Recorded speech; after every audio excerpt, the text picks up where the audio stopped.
dificuldade muito grande para aplicar a legislação, porque não sabia qual era o tipo penal. E o Código Penal, todos nós sabemos que é um pouco antigo, tem um único tipo penal que era aplicado, que é o crime de rixa, o artigo 137 do Código Penal. E tem um problema, porque quem é o sujeito ativo, quem é o sujeito passivo do crime de rixa? O passivo é o rixente, mas o ativo, pode ser qualquer pessoa, também é denominado como rixente. E esse crime, em especial, ele tem um concurso obrigatório, né? Então tem um concurso de pessoas que é obrigatório, porque precisa de mais de 3 pessoas para se tipificar o crime. E era difícil a aplicação, porque na defesa o advogado falava o seguinte: olha, identificou o meu cliente, não pode colocá-lo como rixente, não pode aplicar esse tipo penal. Então praticamente não tinha punição.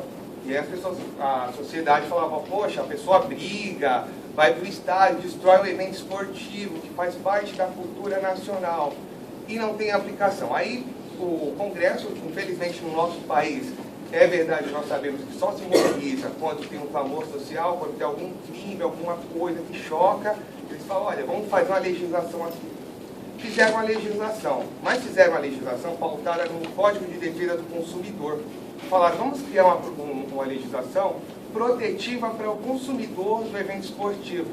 E aí surgiu o Estatuto de Defesa do Torcedor, que é uma lei que ela faz menção ao artigo 2º do Código do Consumidor e fala: todo consumidor de esporte, de eventos esportivos em geral, será equiparado à figura do consumidor do Código de Defesa do Consumidor. E o clube de futebol será equiparado ao fornecedor. Até aí ótimo, porque até a pessoa que está na sua casa comprando um pay-per-view para assistir o jogo, ele é um consumidor do evento esportivo. Só que continuava o problema com relação aos crimes. Olha, continua a violência no esporte, as torcidas estão brigando e não acontece nada, aquela sensação de impunidade. Surgiu a Lei 12.299 de 2010 e reformou o Estatuto. E aí colocou o título 11A, que trata dos crimes. Então, ali nós temos o artigo a partir do 41B ao 41G, que trata especificamente de conflitos envolvendo torcidas. Então, brigou, não se aplica mais a rixa, tem um tipo penal. Olha, você tumultuou o evento esportivo, a partir de agora a sua pena é X, de 3 meses a 2 anos. Só que tinha um grande problema. A doutrina, que é uma doutrina, não dá nem para afirmar que é uma doutrina majoritária ou uma doutrina minoritária, porque pouca gente fala do assunto.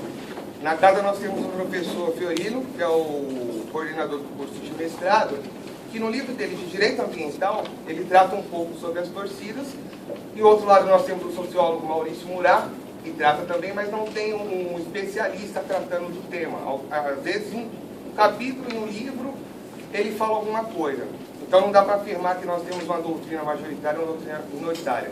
No sentido que os juízes falavam: olha, aconteceu um crime no evento esportivo.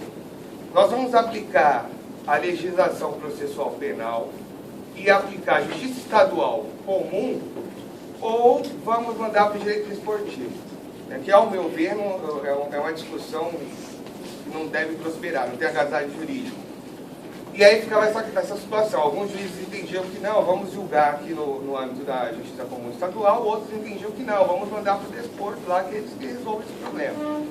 Outra questão que ficou difícil a aplicação do sistema atual penal foi que alguns juízes entendem ainda: olha, tem o crime, mas se o crime não aconteceu em decorrência do evento esportivo, não podemos aplicar a legislação, temos que aplicar o crime de rixa, e não o Estatuto de Defesa do Torcedor. Porque o Estatuto, na aplicação por alguns juízes, só era aplicado se tivesse, por exemplo, um jogo. Tem um jogo entre dois clubes, as torcidas brigam, nesse momento pode aplicar o Estatuto. Agora, se, por exemplo, um grupo de torcedores se encontram, e não é dia do jogo dele, mas eles se encontram. Torcida, o exemplo da Mancha Verde com a Gávea da Fiel, e acontece um crime, eles não aplicavam o Estatuto. Aplicavam novamente o crime de rixa, que deixava o rixento sem sanção. Não existia sanção penal, porque é aquela defesa que eu falei: olha, crime de rixa só é aplicado quando você não identifica o richento. Se identificou, não tem aplicação, não tem tipo penal para resolver essa questão. Qual que é a proposta agora? A proposta é trazer os artigos do capítulo 11A do Estatuto do Torcedor para o Código Penal. Então eles vão simplesmente uma cópia. Copiaram o texto do Estatuto, vai revogar a legislação que está no Estatuto e acaba com a dúvida. Né? Porque agora funciona assim. Teve crime? Teve. Foi no evento esportivo? Foi. Não foi no evento esportivo? A aplicação do Código Penal e dos artigos que nós já temos. Ah, teve crime? Teve. Quem que é competente? É a Justiça Estadual ou vamos mandar para o Terceiro Foro? Não, é a Justiça Estadual. Então é a única alteração que nós temos. Não melhorou em nada a legislação, não tem pena mais severa, não tem nada que possa falar assim, nossa, realmente valeu a pena trazer do Estatuto para o anteprojeto, para o novo Código Penal. Por quê?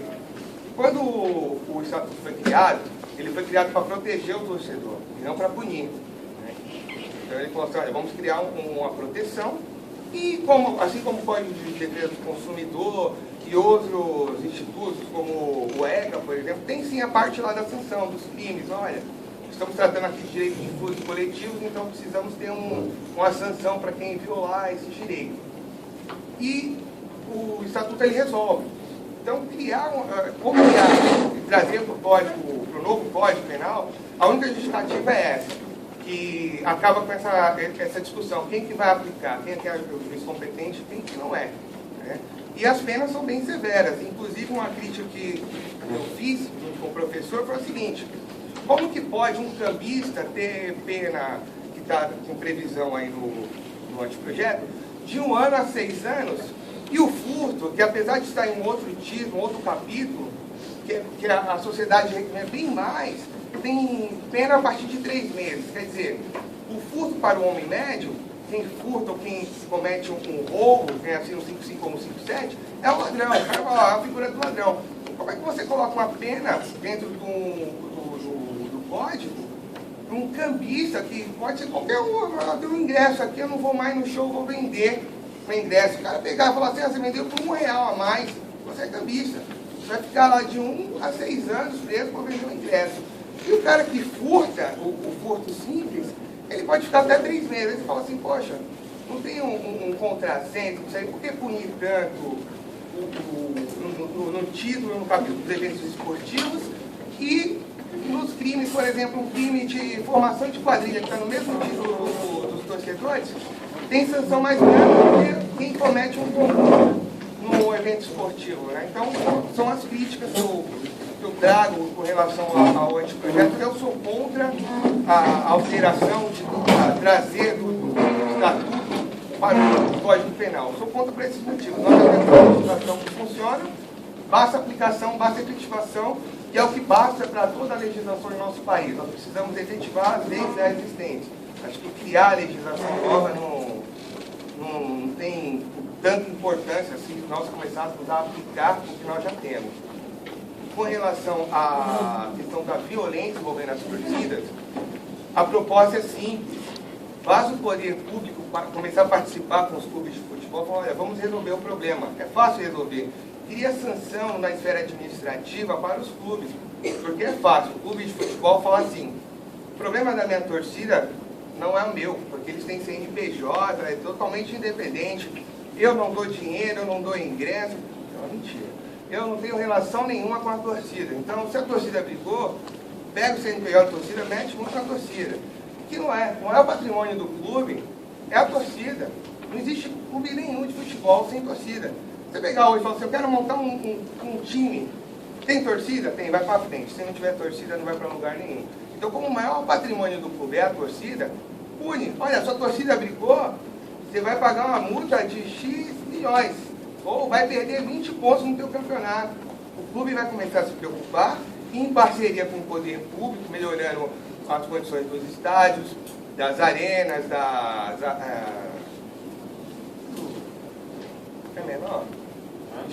dos ginásios, né? Melhorando, colocando câmeras, identificando o criminoso, porque a nossa lei penal não permite que a pessoa seja culpada por um crime de terceiro. E aí a alegação é justamente essa: como é que você vai punir o clube de futebol por ato de terceiro? Mas calma aí, o terceiro que mantém o clube, o terceiro quer ter o maior patrimônio. Então, se colocar, do meu ponto de vista, a responsabilidade para os clubes, a gente consegue diminuir a situação da violência nos estádios. Então, essas são as considerações que temos que fazer.